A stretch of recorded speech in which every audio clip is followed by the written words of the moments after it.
4 months before I came here, and at one point of my time there, we started learning more about the Lord's Prayer, and there's many different interpretations, most of them haven't been updated in hundreds and hundreds of years. And there's also one line in particular that many of us don't know, or it came around when the Catholics revamped the version hundreds of years ago, and it was at the time during fear-mongering, and everybody was afraid, and God's wrath was going to come down upon you. And the line is that most people say is, "Lead us not in temptation, but deliver us from evil." Well, the pastor at my other church has done extensive studies, and the original Aramaic version actually says, "Lead us not in temptation, but deliver us from evil."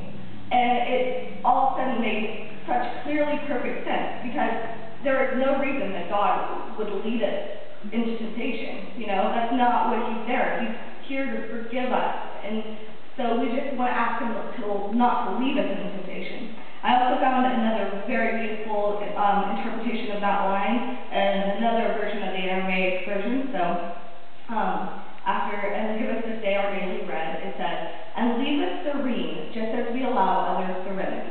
And do not pass us through trial, except separate us from the evil one."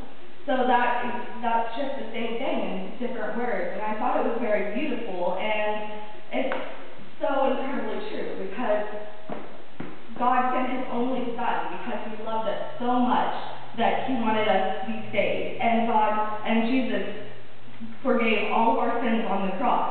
So there's no reason that they are going to lead us into temptation or all this. And the fear that we have of the wrath of God is completely irrational. There's forgiveness and love talked about all throughout the Bible. I also recently got a spiritual literacy book, and I've been going through it and getting small little quotes. So I'll read a couple of them.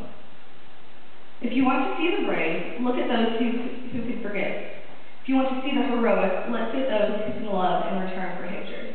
And that's from a sacred Hindu from the book Bhagavad Gita. "When you forgive somebody who has wronged you, you're spared the dismal corrosion of bitterness and wounded pride." And that's from a Protestant minister named Frederick Buechner.